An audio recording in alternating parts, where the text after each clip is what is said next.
Hello दोस्तों, मैं are के सर में एक बार फिर से आपका बहुत बहुत स्वागत करता हूं साथियों अपने इस प्यारे से छोटे से हिंदी प्रैक्टिस किंग के चैनल पे। तो आइए दोस्तों, ज़्यादा देर ना करते हम लोग जो बीपीएससी टीआरई 4.0 से रिलेटेड जो प्रश्नों की श्रृंखला हम लोग चला रहे हैं, जिसके अंतर्गत हम लोग UP TGT PGT LT grade GIC प्रवक्ता नेट जेआरएफ असिस्टेंट प्रोफेसर पूरे भारत में आने वाले सभी हिंदी साहित्य के एग्जाम को हम लोग टारगेट करते हुए अपने प्रश्नों की श्रृंखला पर हम लोग चलते हैं। तो आदिकाल के अंतर्गत आज जो हम लोग प्रश्नोत्तरी कर रहे हैं, तो बताइए इस प्रश्न का सही जवाब क्या हो जाएगा। आला किस ऋतु में गाया जाता है? आला किस ऋतु में गाया जाता है? बताइए। ग्रीष्म ऋतु में गाया जाता है यानी गर्मी के मौसम में, या फिर सर्दी के मौसम में, या बसंत के मौसम में, या बरसात के मौसम में? बताइए।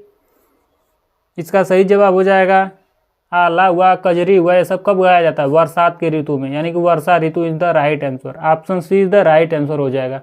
परमर्दिदेव के दो योद्धाओं का इसमें वर्णन मिलता है, किसमें? परमाल रासों में। और उसी का दूसरा नाम क्या है? आलखंड या आलाखंड। चलिए अगले प्रश्न की ओर हम लोग बढ़ चलते हैं। अगला प्रश्न है, रचनाकार और उनकी रचनाओं को क्या करना है? सुमेलित करना है। मैं ट्रिक के माध्यम से आप लोग बता चुका हूँ, जहाँ भी रचनाकार और रचना आएंगे आदिकाल में आप लोग को कोई भी समस्या नहीं होनी चाहिए। मैं इतने प्यारे प्यारे ट्रिक के माध्यम से बताता हूँ। खुमाड़ रासो क्या बताएं? खुमाड़ कहाँ चढ़ता है मेरे प्यारे साथियों, भाइयों बहनों? दिल में चढ़ता है। खुमाड़ कहाँ चढ़ता है? दिल में। तो दिल से क्या हो गया? दलपति विजय। दिल से हो गया दल, यानी कि दिलपति, यानी कि दलपति विजय की यह रचना है। परमाल रासो मैं क्या बताऊँ? गाजीपुर की जो माता सीता थी, उनके पति का नाम परमल सिंह था। सर्प ने काट लिया था उनको, वो अभी साथ में जल गई और बोल दी कि जो यहाँ आएगा उसको मैं जिंदा कर दूंगी। तो इस तरह क्या हो गया? मान लीजिए को क्या है, परमल सिंह जग गए, यानी क्या हो गए? जग गए। जग से हो गया जगनिक। क्या हो जाएगा? जगनिक। इसका पांचवा हो जाएगा, जगनिक में चला जाएगा। बीसल देवरासो भाई बीसहा लोग कौन होते हैं? नर होते हैं, यानी कि जो नर होते हैं क्या है? शराब दारू पी के बीसैले हो जाते हैं, बीसहा हो जाते हैं। इस ट्रिक के माध्यम से क्या हो जाएगा? नरपति नाल हो जाएंगे। कौन हो जाएंगे? बीसल देवरासो के रचयिता नरपति नाल हो जाएंगे। पृथ्वीराज तो जाना माना पुराना पहचाना नाम Chand Bardai is the right answer. Option A is the right answer. और अब बचे कौन? अब्दुल चाचा, यानी कि अब्दुल चाचा की रचना क्या है? अब्दुल चाचा क्या करते थे? संदेश पहुंचाते थे। तो इस तरह हो गया संदेश राशक। क्या इनकी रचनाएं कौन सी हैं? संदेश राशक हैं। इस तरह पहले का 3 नंबर में, यानी पहले का 3 number. Option A is the right answer, क्योंकि बी में है नहीं, सी में है नहीं, डी में है नहीं। Option A is the right answer. चलिए अगले प्रश्न की ओर हम लोग बढ़ चलते हैं। अगला प्रश्न है, किन रचनाकारों की भाषा को संध्या भाषा कहा गया है? बौद्ध सिद्ध की, या जैन मुनियों की, या संत कवियों की, या रासक परंपरा के कवियों की? इसका सही जवाब हो जाएगा option A is the right answer. क्या हो जाएगा? सिद्धों की भाषा को क्या संध्या भाषा कहा गया है। सिद्धों की भाषा क्या कहा गया है? संध्या भाषा कहा गया है। क्या नाम उनका? मुनि दत्त और तथा जो अद्वैय वज्र थे, यही दोनों लोग ने इसको नाम रखे हैं, संध्या भाषा रखे हैं। किसको? सिद्धों की भाषाओं को। चलिए अगले प्रश्नों के हम लोग बढ़ चलते हैं। अगला प्रश्न है, यहाँ पे क्या दिया गया है? काव्य भाषा के साथ सुमेलित करना है। विजयपाल रासो की काव्य भाषा क्या है? चर्या गीत की भाषा क्या है? कीर्तिलता की भाषा क्या है? खुसरो के पहेलियों मुकरियों की भाषा क्या है? जैसा कि मैं बता चुका हूँ, ट्रिक वाला पहले आप लोग देखिए। जो नहीं आ रहा है कोई बात नहीं, जितना आ रहा है उस पहले उससे ट्रिक के माध्यम से करके ऑप्शन से आप लोग बताइए इसको। जो कीर्तिलता मैं बताया हूँ, कीर्तिलता कीर्ति पताका दोनों किस भाषा में है? दोनों अवहट्ट में है। किस भाषा में है? अवहट्ट भाषा में है। अवहट्ट भाषा में है, यानी कि यह क्या हो जाएगा? अवहट्ट भाषा, यानी कि यहाँ तो कोई ऑप्शन में है नहीं अवहट्ट, तो इसको अभी जो छोड़ देते हैं, यहाँ पे लिख देते हैं अवहट्ट, अवहट्ट भाषा।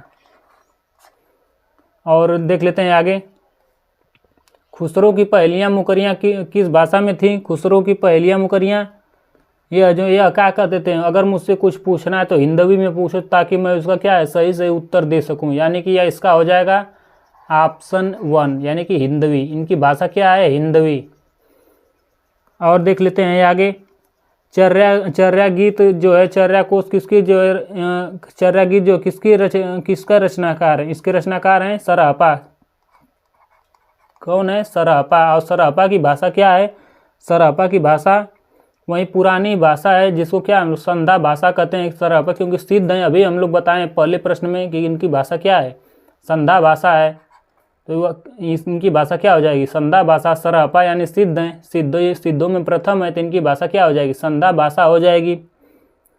और देख लेते हैं हम लोग, और इसमें क्या है? विजयपाल रासो, क्योंकि यहाँ आप देख रहे हैं विजयपाल रासो के रचयिता कौन है? नल सिंह है। कौन है? क्या मैं बताएं? नल सिंह और नल सिंह, यानी कि यहाँ पे रासो दिया है। रासो जो किस भाषा में रचित है? अपभ्रंश में। पहले अपभ्रंश चलता था रासो में, तो अपभ्रंश किस कथन में है? दूसरे में है। किस कथन में है? दूसरे में है। इस तरह मिलान कर लीजिए। बचा कौन? 1 2 3 4 हो गया चारों। मैथिली भाषा में तो पदावली है। मैथिली भाषा में गोरक्ष विजय है, और पदावली है किनके? विद्यापति की है। और कौन है? लिख दे रहा हूँ यहाँ पर भी एक गोरक्ष विजय भी है। याद रखिएगा, बहुत इंपॉर्टेंट ये रचना है। गोरक्ष विजय है, बहुत मोस्ट इंपॉर्टेंट ये प्रश्न है। देख रहे हैं सुलझा दे रहा है, सॉरी सुलझा दे रहा कर रहा हूँ, उलझा दे रहा हूँ। इस तरह से देखते हैं हम लोग।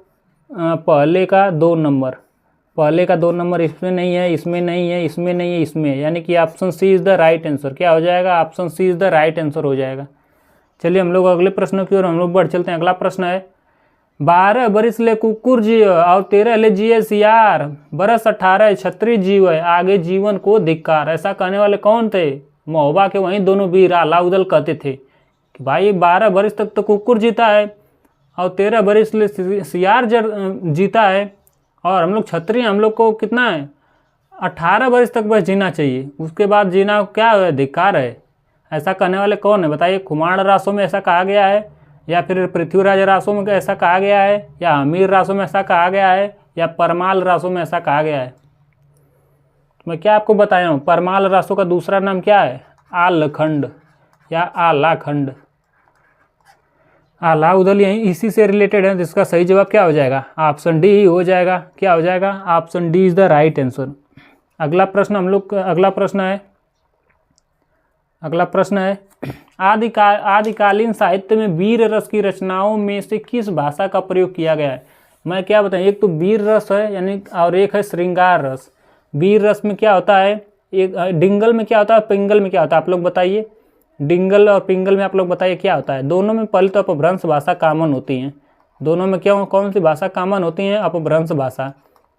और पिंगल से यहाँ से प हो गया प्रेम, प हो गया पिंगल, यानी कि यहाँ हो गया ब्रज भाषा। ब्रज यानी कि कृष्ण जी वहीं प्रेम वाले ब्रज भाषा यानी कि जहाँ भी ब्रज भाषा आ जाएगा वहाँ पिंगल हो जाएगा, यानी कि प्रेम और ब्रज भाषा। ब्रज में क्या होता था? कृष्ण जी थे और वहाँ पे बहुत ही रास रचाते थे, प्रेम करते थे अपने सारे भाई बंधुओं गायों से और पूरे वहाँ के बाग बगीचे सबसे। तो यहाँ से क्या हो जाएगा? प्रेम हो जाएगा। और जहाँ पे राजस्थानी भाषा आ जाएगा वहाँ से भाई वीरता हो जाएगा। डिंगल में क्या होता है? वीरता होती है, क्योंकि राजस्थान में क्या है? राजस्थान में ही बहुत सारे जो राजा हुआ करते थे और सबसे ज़्यादा वहीं पे लड़ाइयाँ हुआ करती थी। तो जहाँ राजस्थानी भाषा आ जाए वहाँ पे डिंगल, और जहाँ पे ब्रज भाषा आ जाए वहाँ पर पिंगल। तो वीर रस से रिलेटेड क्या है? डिंगल है। Option C is the right answer. क्या हो जाएगा? Option C is the right answer. अगर श्रृंगार रस आ जाता तो फिर पिंगल हो जाता। चलिए अगले प्रश्न की ओर हम लोग बढ़ चलते हैं। अगला प्रश्न है, बुंदेली जो है किनकी भाषा थी? नहीं, वो है बुंदेले हर बोलो से मुँह से हमने सुनी कहानी थी, खूब लड़ी मर्दानी वो तो झांसी वाली रानी थी, यानी कि झांसी से रिलेटेड है। कहाँ से रिलेटेड है? झांसी से। और प्राकृत किससे रिलेटेड है? जैन से। चलिए अगले प्रश्न को हम लोग बढ़ चलते हैं। अगला प्रश्न है, शब्दानुशासन के लेखक कौन है? बताइए। शुक्ल जी हैं, हेमचंद्र जी हैं, सरापा जी हैं, या स्वयंभू जी हैं? अनुशासन करने वाले शब्द पे अनुशासन कौन करता है? हेमचंद्र करते हैं। Option B is the right answer. इसका क्या हो जाएगा? Option B is the right answer हो जाएगा। स्वयंभू क्या है? राम कुमार वर्मा, इनको क्या हिंदी का प्रथम कवि मानते हैं? राम कुमार वर्मा को क्या हिंदी का प्रथम कवि मानते हैं? सरापा जो है इनको कौन मानते हैं? राहुल सांकृत्यायन मानते हैं। राहुल सांकृत्यायन हिंदी का प्रथम कवि इनको मानते हैं। और शुक्ल जी किनको मानते हैं? आप लोग कमेंट बॉक्स में बताइए शुक्ल जी किनको मानते हैं। तब तक अगले प्रश्न की ओर हम लोग बढ़ चलते हैं। खालिक बारी किसकी रचना है? बताइए। खालिक खलक की, या रहीम की, या अमीर खुसरो की, या अकबर की? मैं बता चुका हूँ, गज़ल, दो सूखने, पहेलियाँ, मुकरियाँ और इनकी एक दो रचनाएं हैं। बताइए आप लोग कमेंट बॉक्स में कौन कौन है। हालात कन्हैया, नजरान हिंदवी, यह सब किनकी रचनाएं हैं? अमीर खुसरो की। तो खालिक बारी किनकी रचना है? अमीर खुसरो की। Option C is the right answer. क्या हो जाएगा? Option C is the right answer. यही है अमीर खुसरो जी। यह कब से कब इनका काल रहा? 1253 से 1325 तक, यानी जन्म हुआ 1253 में। कहाँ हुआ? एटा में। एटा में कहाँ? पटियाली नामक गांव में। और एटा है कहाँ? उत्तर प्रदेश में। अमीर खुसरो का वास्तविक नाम क्या था? अबुल हसन था। और इनके गुरु का नाम क्या था? निजामुद्दीन औलिया था। और खड़ी बोली के आदि कवि तथा प्रथम कवि कहे जाते थे। कौन? अमीर खुसरो। चलिए अगले प्रश्नों की ओर हम लोग बढ़ चलते हैं। अगला प्रश्न है, अपभ्रंश को पुरानी हिंदी किसने कहा? बताइए। ग्रियर्सन जी ने कहा, या श्याम सुंदर दास जी ने कहा, या चंद्रधर शर्मा गुलेरी जी ने कहा, या भारतेंदु जी ने कहा? इसका सही जवाब हो जाएगा option C is the right answer. क्या हो जाएगा? गुलेरी जी ने क्या कहा? पुरानी हिंदी। अपभ्रंश को क्या कहा? पुरानी हिंदी। और शुक्ल जी ने क्या कहा? कमेंट बॉक्स आप लोग बताइए। अपभ्रंश को शुक्ल जी ने क्या कहा? इन्होंने प्राकृताभास हिंदी कहा। क्या कहा? प्राकृताभास हिंदी। चलिए अगले प्रश्न की ओर हम लोग बढ़ चलते हैं। अगला प्रश्न है, इनमें से कौन सा युग्म संगत है, यानी कि सही है, पूछा है। बीसल देव रासो, यानी कि 20 किस में होता है? नर लोग में होता है। नरपति नाल की रचना, बिल्कुल सही बात है। खुमाड़ रासो, खुमाड़ रासो किसका? खुमाड़ कहाँ चढ़ता है? दिल पर चढ़ता है। जगनी तो होगा नहीं कि कहाँ चढ़ता है? दिल पे, यानी कि दलपति विजय। दलपति विजय की यह रचना है। विजय पाल रासो, विजय पाल भाई किसकी? रेवती की है। यह तो है नहीं। विजय पाल रासो किसकी रचना है? बताइए कमेंट बॉक्स में, बताइए आप लोग।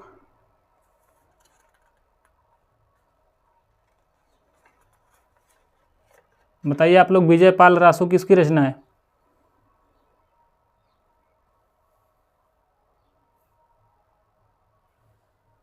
बताइए आप लोग। परमाल रासो किसकी रचना है? बताइए। परमल सिंह क्या हो? जग कर खड़े हो गए, यानी कि जगनी की है।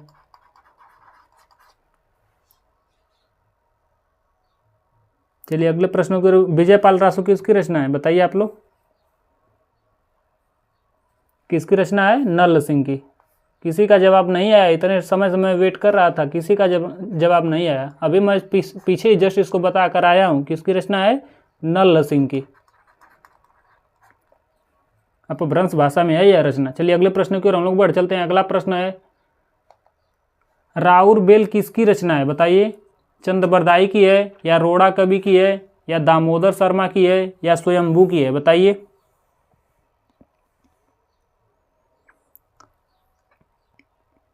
इसका सही जवाब हो जाएगा option B is the right answer.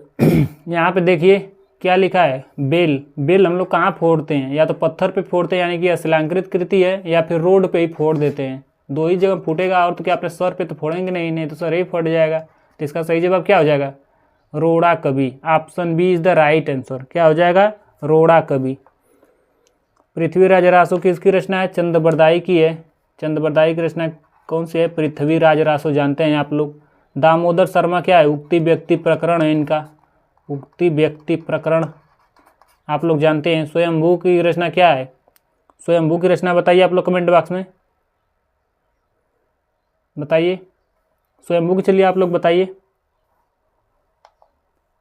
बताइए। मैं अभी उसको बता दे रहा हूँ। रासो शब्द की उत्पत्ति रसायन से किसने मानी है? बताइए। रासो शब्द की उत्पत्ति रसायन से हुई है, ऐसा कौन माने हैं? गारसा दत्तासी माने हैं, या शुक्ल जी माने हैं, या पंडित राम नारायण दुग्गल जी माने हैं, या फिर हरप्रसाद शास्त्री जी माने हैं?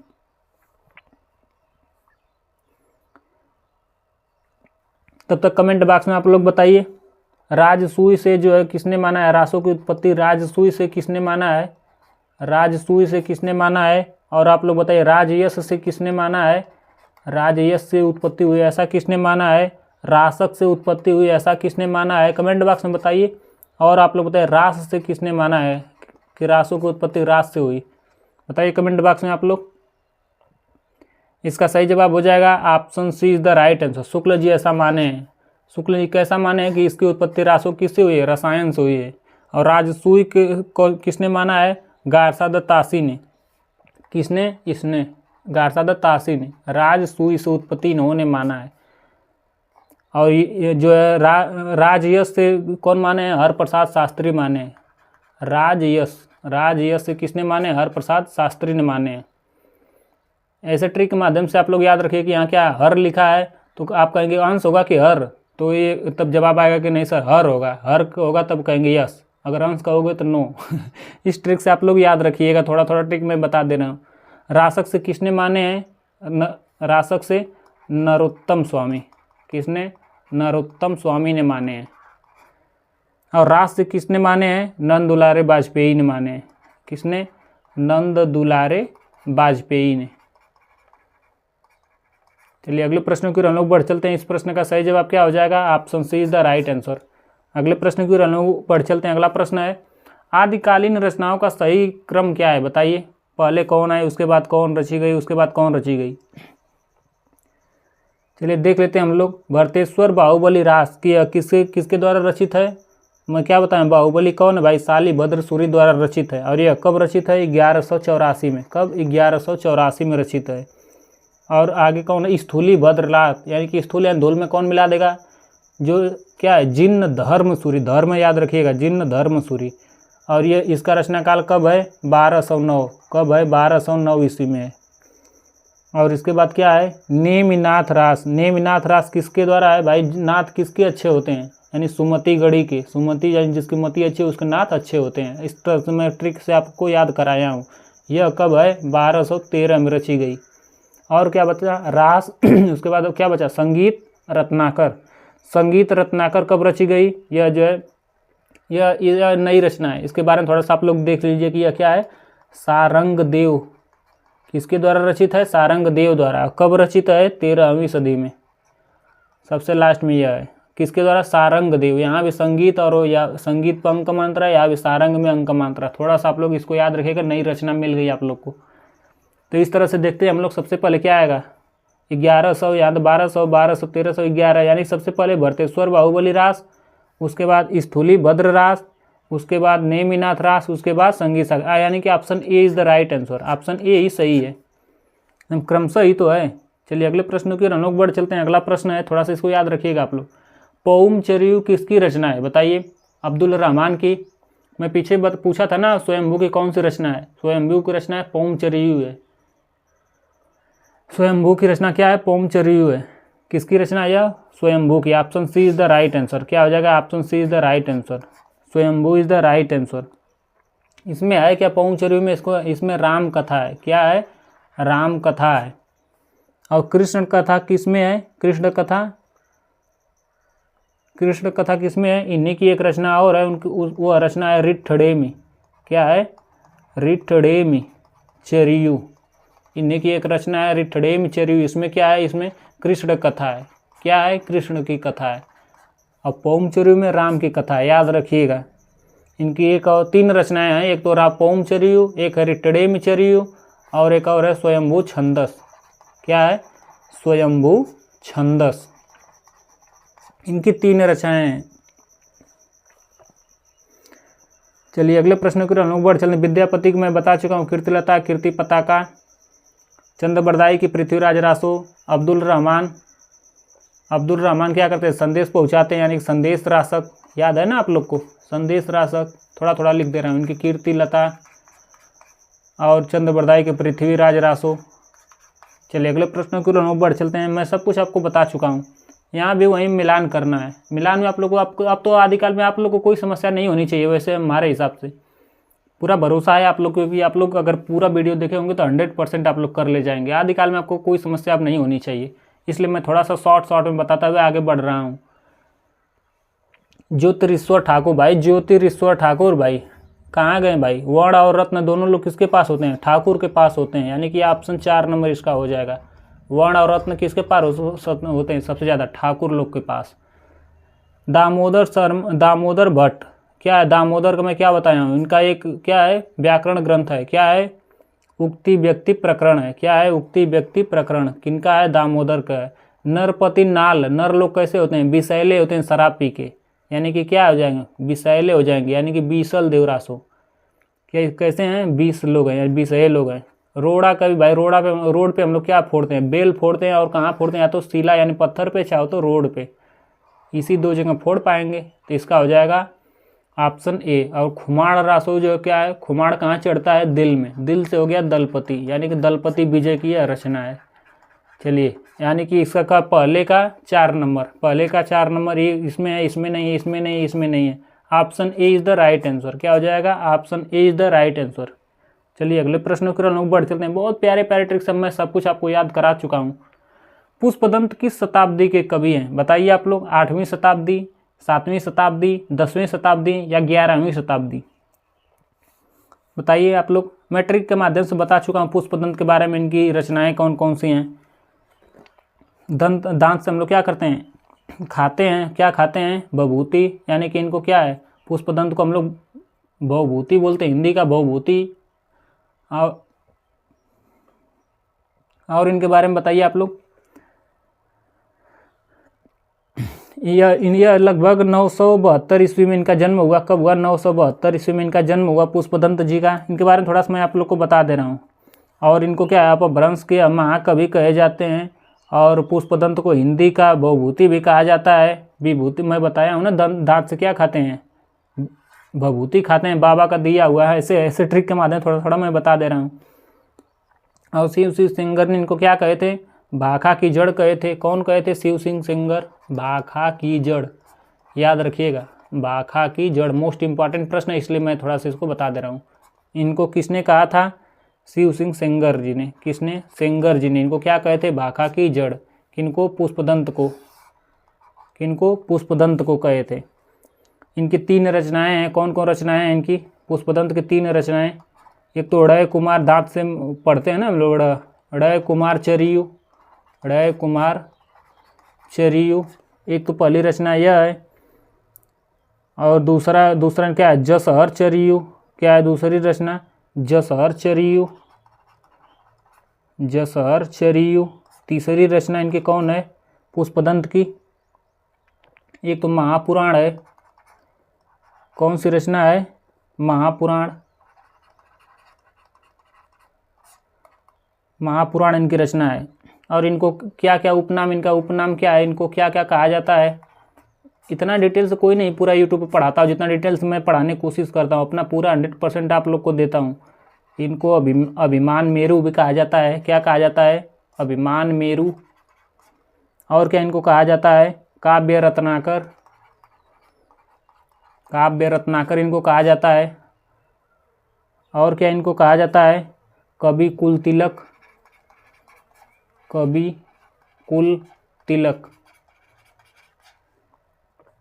चलिए अगले प्रश्नों की ओर हम लोग बढ़ चलते हैं। तो इस तरह से क्या हो जाएंगे, 9 यानी कि 972 है, यानी कि 10वां चल रहा है। तो क्या हो जाएंगे, option C is the right answer. क्या हो जाएंगे, 10वां। जो चलता रहता है उसी को दिया जाता है, 9वीं नहीं होगा यहाँ पे। क्या हो जाएगा, 10वीं, यानी कि 10वीं में ही तो प्रवेश कर दिया, यानी 900 तो पूरा हो गया है।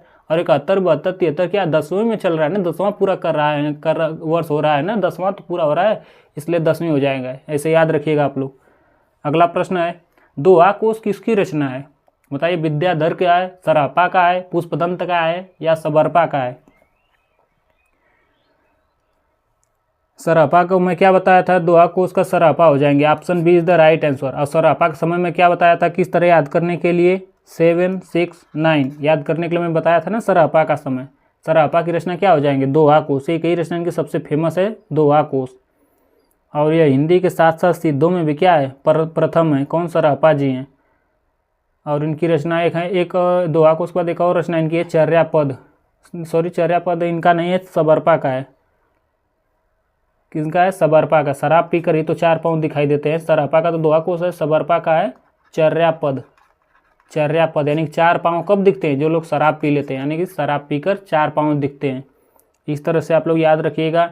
पुष्पदंत, दंत से क्या करते हैं, क्या क्या खाते हैं, भभूति खाते हैं, यानी कि इनको हिंदी का भवभूति कहते हैं। और दांत से याद आ गया इनका अड़य कुमार चरियु। अभी जस्ट मैं बताया इनके 3 रचना है, दोहा कोश है, अड़य कुमार चरियु है, जसहर चरियु है। चलिए अगले प्रश्न की ओर हम लोग बढ़ चलते हैं। अगला प्रश्न है, दोहा कोश किसकी रचना है, बताइए। जस्ट मैं अभी बताया हूँ, वही प्रश्न दोबारा आ गया क्या? हाँ दोबारा आ गया। किसकी रचना है? सरापा की। यही है सरापा, याद रखिएगा आप लोग, थोड़ा सा देख लीजिए, सरापा यही है। सबसे प्रथम कवि हैं, 84 सिद्धों में प्रथम है यह। कौन? सरापा जी, याद रखिएगा इनको, यही चुंडी वाले बाबा। चलिए अगले प्रश्नों की ओर हम लोग बढ़ चलते हैं। अगला प्रश्न आ रहा है, रचनाकाल की दृष्टि से निम्नलिखित कृतियों का सही क्रम बताइए। कौन पहले, कौन उसके बाद रची गई, कौन उसके बाद रची गई, ऐसे ही बताना है। थोड़ा सा कठिन प्रश्न जरूर है, लेकिन याद रखिएगा, क्योंकि एक दो प्रश्न भाई कठिन तो आएंगे ही। यूपी टीएसटी पीएसटी हो चाहे बीपीएससी, भाई थोड़ा सा कठिन एक दो प्रश्न देंगे ही, नहीं तो सब लोग अगर 100 में 100 करने लग गए, समस्या खड़ी हो जाएगी ना फिर आयोग के लिए। कुवलय माला है, इसकी रचनाकाल कब है? यह जो है 778 है इसका रचनाकाल। और इसके रचनाकार कौन है? उद्योतन सूरी हैं। कौन है? उद्योतन सूरी। आगे मैं बताऊंगा इनके बारे में डिटेल से, अभी यहाँ पे जगह नहीं है थोड़ा सा, इसलिए मैं इसको बता दे रहा हूँ। राउर बेल कब रची गई? 10वीं सदी में रची गई। और क्या है, बेल कहाँ फोड़ते हैं हम लोग? रोड पे फोड़ते हैं या तो शिला पे। क्या हो जाएंगे? रोड़ा कवि। उक्ति व्यक्ति प्रकरण किनका है भाई? दामोदर का है। क्या यह व्याकरण ग्रंथ है? दामोदर शर्मा का क्या है? व्याकरण ग्रंथ है। और यह कब रची गई? 12वीं सदी में। अब कौन बचे? वर्ण रत्नाकर। वर्ण और रत्न दोनों किसके पास होते हैं? ठाकुर के पास, यानी कि ज्योतिरीश्वर ठाकुर हो जाएंगे इनका, ज्योतिरीश्वर ठाकुर और ठाकुर। और यह कब रची गई? 14वीं सदी में। कब रची गई? 14वीं सदी में रची गई। तो इस तरह क्या हो जाएंगे? 7, 10, 12, 14 सब लाइन से है, यानी कि option A is the right answer. Option A is the right answer हो जाएगा। चलिए अगले प्रश्न की ओर हम लोग बढ़ चलते हैं। क्या बता सब मिलान करने के लिए आ रहा है? आज मिलान दिवस मना दे क्या? चलिए अगले प्रश्न की ओर। ये प्रश्न है, स्वयंभू की रचना कौन है? पुष्पदंत की रचना कौन है? अब्दुल रहमान की रचना कौन है? सबरपा की रचना कौन है? बताइए आप लोग इसका सही जवाब। ट्रिक के माध्यम से मैं बताएं, ट्रिक के माध्यम से 2-4 रचनाओं को मिला लीजिए, आपको ऐसे मिल जाएगा आंसर। पौमचर्यू में किनका बताएं? पौमचर्यू में क्या है? राम कथा है। क्या है? राम कथा है। यहाँ पे क्या दिया है? बेल दिया है। बेल कहाँ फोड़ते हैं हम लोग? शिला पे फोड़ते हैं चाहे रोड पे फोड़ते हैं, तो यानी कि क्या हो जाएंगे? रोड़ा कवि। किनका हो जाएंगे? रोड़ा कवि का। 4 पाँव कब दिखते हैं? जब हम लोग शराब पी लेते हैं। 4 पाँव कब दिखते हैं? जब हम लोग शराब पी लेते हैं, यानी सबरपा का है। महापुराण किनका है? मैं अभी बताया हूँ किनका है। तीन इनकी रचना थी ना, 3 महापुराण था, औड़य कुमार था, यानी क्या हो जाएंगे? दंत से, यानी कि पुष्पदंत। क्या हो जाएंगे? पुष्पदंत। अभी मैं इनको बताया हूँ। संदेश कौन पहुँचाते हैं? अब्दुल चाचा। कौन? अब्दुल रहमान, यानी हो जाएंगे। तो अब मिलान कीजिए, पुष्पदंत, यानी कि ऑप्शन 3 नंबर इनका मिल जाएगा। अब्दुल रहमान, अब्दुल चाचा क्या करते हैं? संदेश पहुँचाते हैं, ऑप्शन ए नंबर इसका मिल जाएगा। स्वयंभू की रचना कौन है? आप लोग बताइए। सरापा क्या करते हैं? शराब पीकर कितने पाँव दिखाई देते हैं? 4 पाँव दिखाई देते हैं। अब बचे कौन? एक बचे स्वयंभू की रचना कौन है? पौमचर्यू है, बिल्कुल जाना माना पहचाना नाम, राम कथा वाला। तो अब इस तरह क्या हो जाएगा? एक बचा रोड़ा कभी मैं लिख ही दिया हूँ। पहले का 2 नंबर, यह नहीं है, यह नहीं है, यह नहीं, यानी option B is the right answer. क्या हो जाएगा? Option B is the right answer. इस तरह हम क्या कहें, सारी रचनाओं को हम लोग देख लिए और याद भी हो गया और मिलान भी हो गया। अगला प्रश्न है, सरापा का संबंध निम्न से किसमें है? बताइए। फिर चुंडी वाले बाबा आ गए। ये क्या जादू की छड़ी लिए हैं क्या? चुंडी वाले बाबा। सरापा क्या है? 84। मैं इनको ऐसे क्यों कर रहा हूँ? कोई व्यक्ति बुरा ना माने, मैं किसी को बुराई के लिए नहीं कह रहा हूँ, मैं याद करने के बाद ट्रिक बता रहा हूँ। चुंडी वाले बाबा, छड़ी वाले, ताकि आप लोग को आत्मसात हो जाए इस फोटो से लेकर। 84 सिद्धों में क्या है? प्रथम सिद्ध हैं भाई, हल्का में ना लीजिए इनको, प्रथम सिद्ध हैं यहाँ। कौन? सरापा जी। तो यह क्या है? प्रथम सिद्धों में क्या है? प्रथम सिद्ध, यानी कि option A is the right answer. मैं पहले ही उत्तर आप लोग को बता दिया। क्या है? सिद्ध है। 84 सिद्धों में क्या है? प्रथम सिद्ध है। चलिए अगले प्रश्नों की ओर हम लोग बढ़ चलते हैं। नाथ से रिलेटेड कौन है? गोरखनाथ लोग, नाथ से रिलेटेड। जैन से रिलेटेड कौन लोग? प्राकृत भाषा में बोलने वाले। चलिए अगले प्रश्नों की ओर हम लोग बढ़ चलते हैं। अगला प्रश्न है, अपभ्रंश का मुख्य छंद क्या है? बताइए। जो सबसे पुराना अपभ्रंश था उसका मुख्य छंद क्या है? शुक्ल जी कहे थे ना, जिस तरह दोहा कहने से दोहा या दुहा कहने से अपभ्रंश का बोध होता है, याद है आप लोग को? तो सबसे ज़्यादा पुराने जो था उसको अपभ्रंश, और अपभ्रंश में क्या कहा जाता था? दोहा, बरवय, कुंडलियाँ या सवैया। इसका सही जवाब हो जाएगा option A is the right answer. क्या? दोहा। दोहा क्या है? सबसे पुराना है। क्या है? दोहा सबसे पुराना है। चलिए आप लोग तब तक बताइए, शिव सिंह सिंगर ने भाखा की जड़ किनको कहा है? आप लोग कमेंट बॉक्स में अपना अपना आंसर पिन करिए और बताइए। चलिए अगले प्रश्न की ओर हम लोग बढ़ चलते हैं। परमात्म प्रकाश के रचनाकार कौन है? बताइए। राम सिंह हैं, या फिर जो इंदु या इन्हीं का दूसरा नाम योगेंद्र भी है, या फिर हेमचंद्र हैं, या मेरुतुंग हैं? बताइए इस प्रश्न का सही जवाब क्या हो जाएगा। परमात्म प्रकाश, परमात्मा रूपी प्रकाश, यानी कि प्रकाश का पर्यायवाची क्या है? इंदु, रश्मि। तो क्या हो जाएगा? इंदु से यहाँ से प्रकाश हो गया, और प्रकाश भी कैसा? जयचंद प्रकाश नहीं कि जो भटकेदार है, भटकते हैं लोग, वैसे प्रकाश नहीं, जयचंद वाला नहीं प्रकाश, परमात्मा रूपी प्रकाश यानी सूर्य का प्रकाश, यानी कि इसका क्या हो जाएगा? इंदु, यानी कि जो Indu. Option B is the right answer. Trick में बताया हूँ, क्या हो जाएगा? जो इंदु। राम सिंह की कौन रचना है? बताइए। हेमचंद्र की कौन रचना है? बताइए। मेरुतुंग की कौन रचना है? बताइए आप लोग कमेंट बॉक्स में। राम सिंह की रचना कौन सी है? पाउड़ दोहा। क्या है? पाउड़ दोहा। याद है आप लोग को? पाउड़ दोहा। हेमचंद्र की कौन सी रचना? हेमचंद की कुमार पाल चरित। क्या है? कुमार पाल चरित। यह किनकी रचना है? हेमचंद्र की है। यहाँ पे च, यहाँ पे च।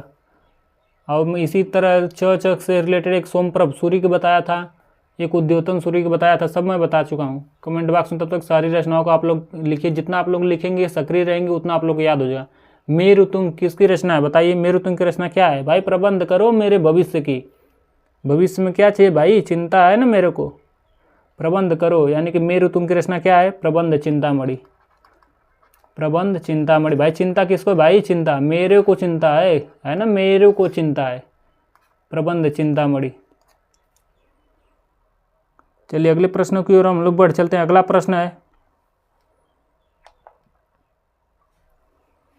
काल के अनुसार निम्नलिखित कृतियों का सही क्रम बताइए। बताइए कौन पहले आया, कौन बाद में आया, कौन ऐसे आप लोग को क्रम बताना है। आज बस मिलान करने वाला और काल क्रम दो ही दिखाई दे रहा है ज़्यादा से ज़्यादा प्रश्न, लेकिन बहुत इंपॉर्टेंट सारे प्रश्न हैं। मैं वो तो अच्छा होगा कि मैं सारे ट्रिक के माध्यम से आप लोग को याद करा चुका हूँ, इसलिए आप कर ले जा रहे हैं। थोड़ा समय यही क्रम थोड़ा सा आप लोग इसमें देख लीजिए, इस वाले भाग में किसका क्या समय रहा है।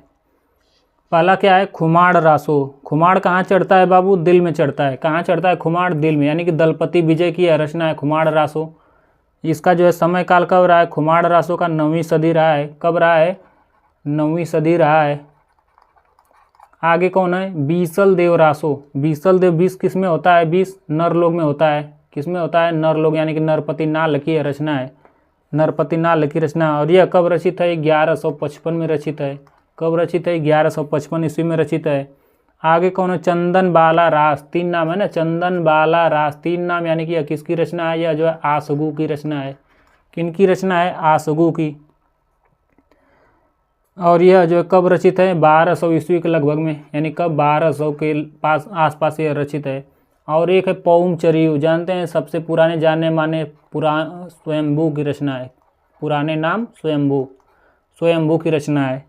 और जानते हैं कि यह क्या है? सबसे पुराने स्वयंभू और सरापा दोनों लोग क्या है? बहुत पुराने, सबसे पुराने, यानी कि 8वीं सदी से रिलेटेड यह है। 8वीं सदी। सरापा के बारे में बताया हूँ 769, और यह भी उसी 8वीं सदी में वो अभी हैं, यह अभी हैं। तो जहाँ भी पौम चरियु आ जाए और दोहा कोस आ जाए, सबसे पहले इन्हीं को आप लोग लगाइएगा। तो देखिए कहाँ पे पौम चरियु किस ऑप्शन में सबसे पहले दिया है?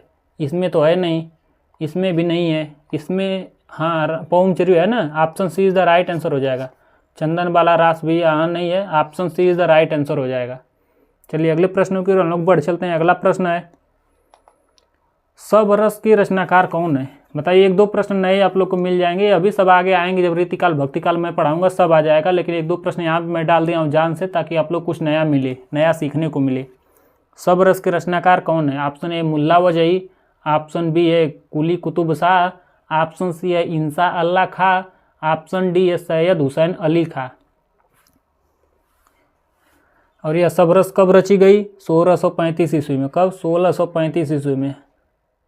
तो ये जानते हैं कि आप लोग को रीतिकाल भक्तिकाल में यह सब मिलेगी। और यह जो सबरस है, यह जो है उर्दू साहित्य की प्रथम गद्य रचना है। यह उर्दू में रचित है। लिख दे रहा हूँ थोड़ा सा। उर्दू साहित्य में भी क्या गद्य में लिखा गया है। गद्य की प्रथम रचना है यह।